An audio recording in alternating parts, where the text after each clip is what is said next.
Alright, good morning, good morning, good morning. So, ito nga pala yung laman na ating truck ngayon na hindi natin na-upload.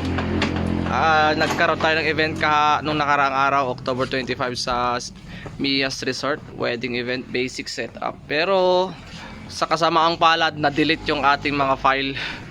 Kaya wala tayong vlog. Puro mga pictures lang sa page ang mayroon. So wala tayong vlog nung event na yon. So ngayon na tayo magba-vlog. So gagawin naman namin ngayon is magdadagdag kami ng dalawang arrays. At diretso kami ng Agno para sa Howard Yoder Learning Camp, yung private school sa may event sila sa Agno.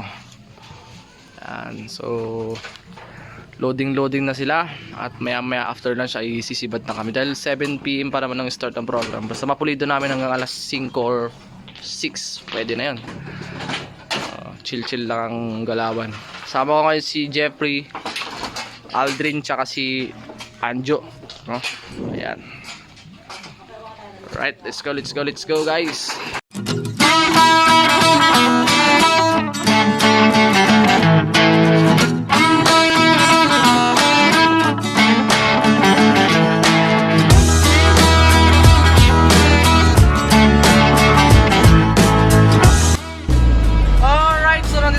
Sa Agno.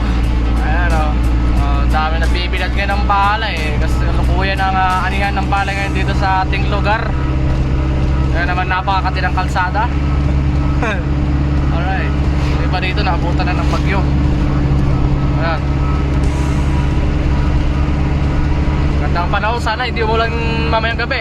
Kasi kagabi umulan eh. Kasang ulang kahapon, gantong oras. Tsaka nung gabi. Hopefully wag umulan mamaya. Right, let's go. 1 hour later. Okay guys, time check tayo, 4:24 PM at andito pa rin tayo sa loob ng truck. Ito, bigla nang umulan. So hindi pa rin tayo nakakapag-set up mga tol hanggang ngayon dahil meron pang event pala dito sa kanilang covered court ngayon. Bigayan ata ng ayuda. Ang problema, hindi ata na i-coordinate ng maayos. Kaya nagkasabay o nagkabanggaan yung schedule. So ngayon, hanggang ngayon, di pa rin tayo makagalaw dito. Pero pakunti na rin yung tao. So hopefully mga 5 tapos na rin. Kaso biglang umulan. Ang problema, butas-butas yung mga bubong ng covered court na nila ngayon dito sa Agno. Tignan lang natin mga tol kung ano mangyari maya-maya ng konti. Grabe. Kala namin makakapag-set up na kami ng after lunch. Dumating tayo dito mga 2:30. Pero ngayon wala pa rin tayo nagagawa. Alas 7 pa naman yung program pero yun nga lang, gahol na tayo sa setup mamaya. Opo. More moments later. Okay guys, sa wakas natapos na kami. Time check tayo 6:44. Makakain na rin kami at mamaya magsisimula na rin program. So ito yung kabuuan ng setup natin. Ayun o. Tapos din, saglitan lang. Ha, diba? Start na tayo. Grade 5 in Homeland! Kaya talaga? Okay. Ay, saglit lang. Take 3. Isa pa, last chance nyo na ito. Okay, once again, we have grade 5 in Homeland!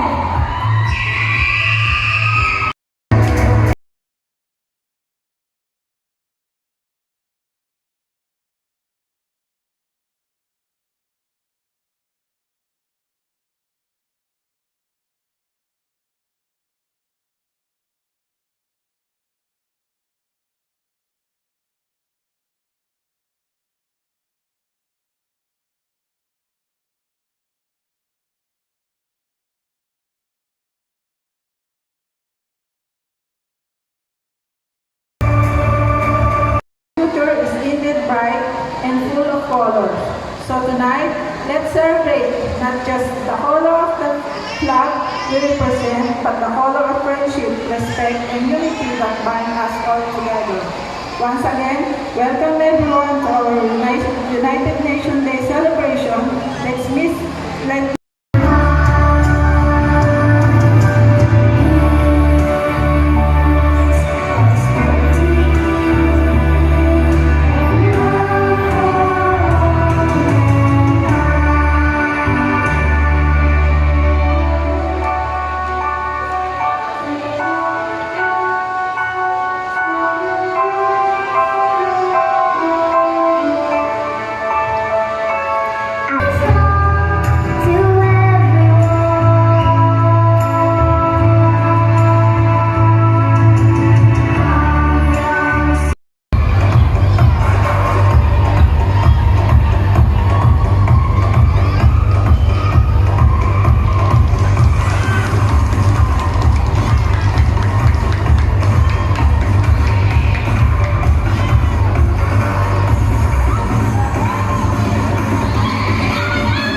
tapos awarding na kung sino mga nananalo.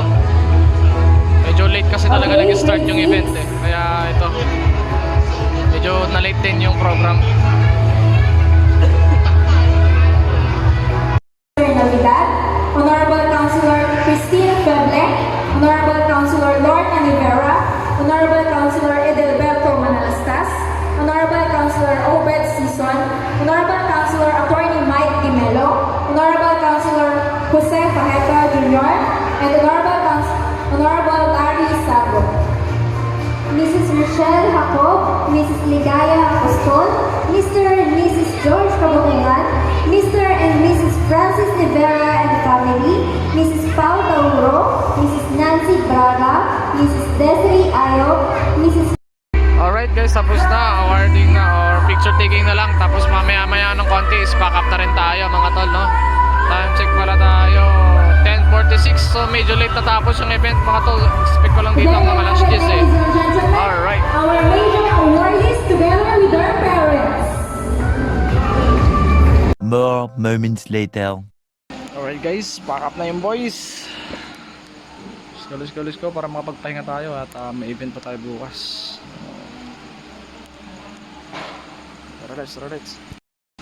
Sayang yung vlog ko nakaharaan guys. Hanggang ngayon, hindi pa rin ako makapaniwalang na-delete ko yon. First time sa tinagal-tagal kong nagba-vlog. Yung vlog lang talaga na yun yung nabura ko. Pero okay lang yan kasi hindi naman masyadong detalyado yung na yun event na yun. Lalo't hindi ako nakatutok.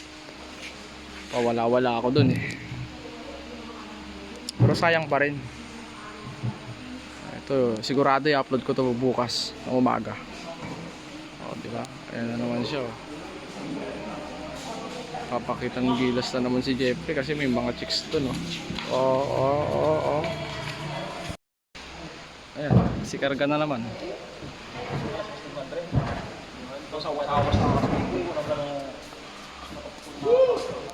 Alright.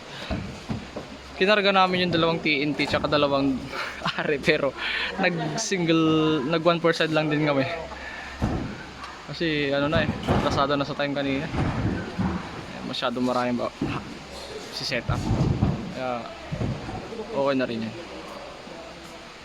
Swak na swak naman yung tunog natin eh.